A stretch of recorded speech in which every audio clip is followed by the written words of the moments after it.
Greetings to all my tech heads out there in the KevTechify nation, and if you're new here, welcome.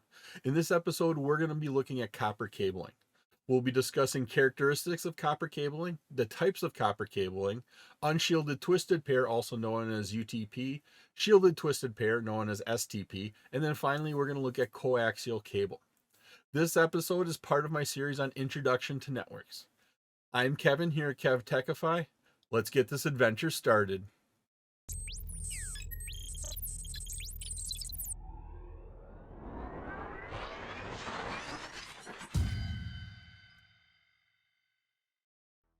Copper cabling is probably the most common cabling out there. And this happens for a couple reasons. It's inexpensive. It's very cheap when you compare it to fiber optics and wireless. Wireless is starting to be a little bit cheaper now, but copper definitely is the most common one out there. It's inexpensive.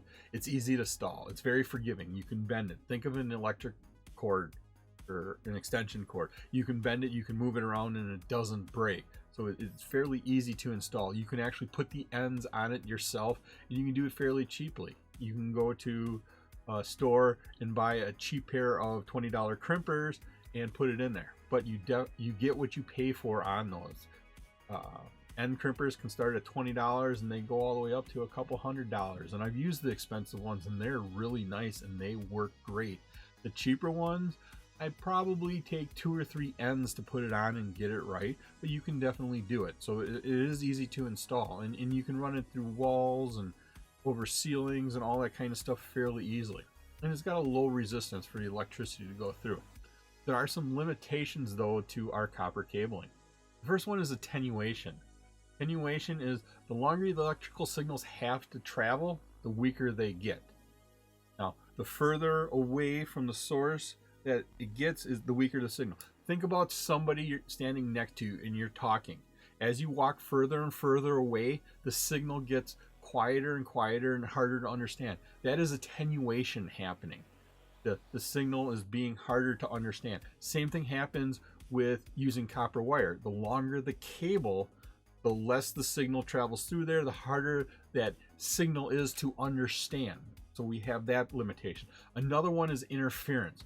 We have interference from a couple different sources. We have electromagnetic interference, and we have radio frequency interference. They generate signals.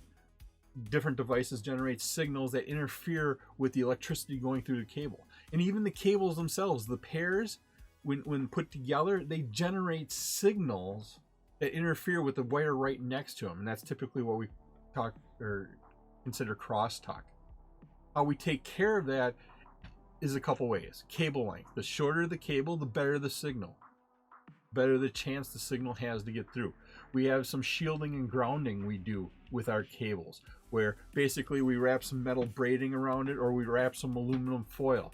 We take that and run it to a ground, and that'll absorb any interference signals coming to it. And then also how we twist the pairs of wires together, that also eliminates a lot of that electromagnetic interference and crosstalk from radio frequency interference. If you like this episode on copper cabling and you get value out of it, and depending upon what platform you're using, please click that like button, give a 5-star rating, subscribe to my channel, leave a comment. Doing this supports the channel, which in turn helps me bring you more great content. You can also visit my website at KevTechify.com for all of my details and how to get these episodes in video and podcast form. We normally have 3 types of cable, copper cable, in today's world.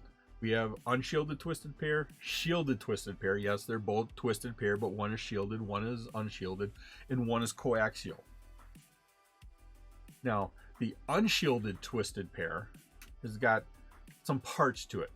Number 1 here in the gray, that's the outer jacket. It holds the wires together. It protects it from some physical damage. Number 2, we're looking at the twist and how you twist the wires together, you eliminate crosstalk. And it's really weird how it works. How you twist those together eliminates interference.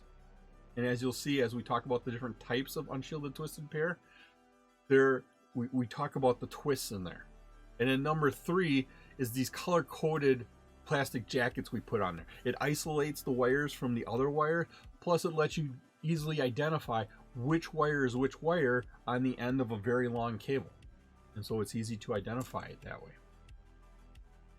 Shielded twisted pair, very similar to that unshielded twisted pair. We have the outer jacket. The outer jacket on a shielded twisted pair is typically thicker, or it's made of a different, more protective material than the normal plastic used on the unshielded twisted pair. Number 2 is one of the difference here on a shielded twisted pair. What this is typically a metal braiding or a piece of foil. Think aluminum foil. And what it is, it runs around the wires and it runs the entire length of the cable. We then take that protective layer, number 2, and we run it to the ground. And any interference that is coming for those wires, that shield will absorb it and then run it to the ground, and it won't cause interference.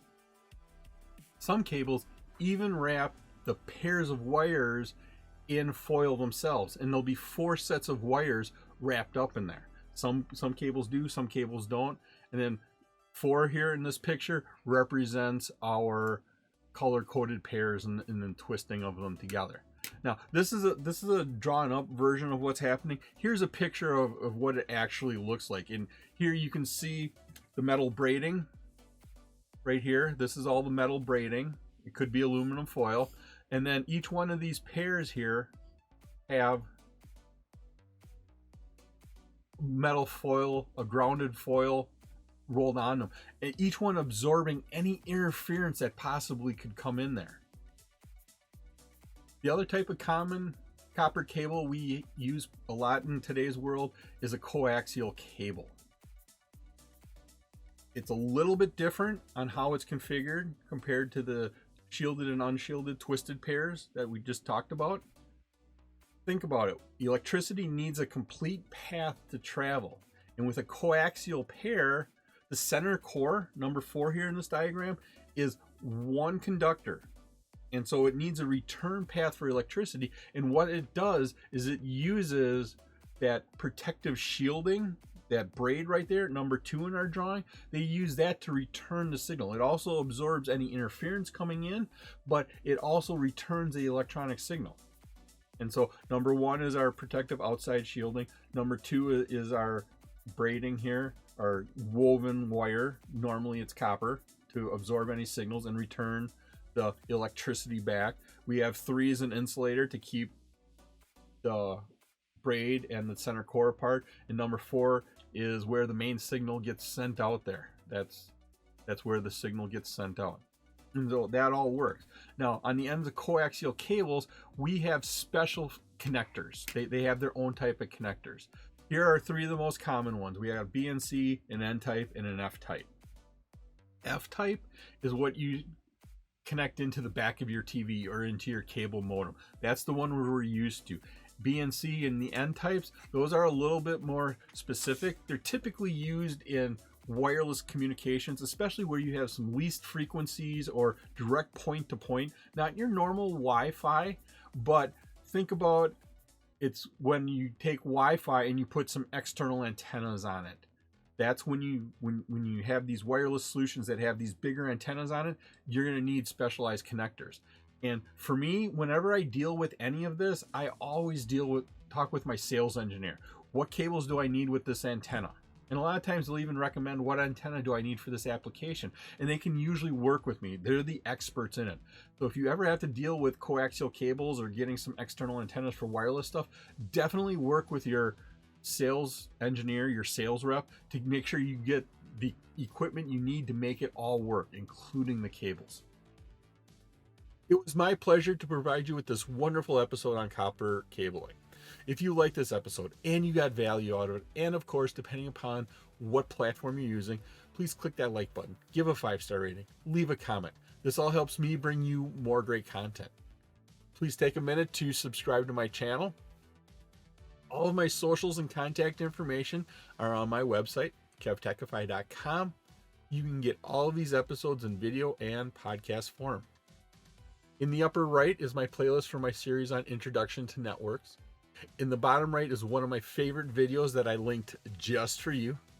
Thank you so much for watching this episode of my series on Introduction to Networks. Once again, I'm Kevin. This is KevTechify.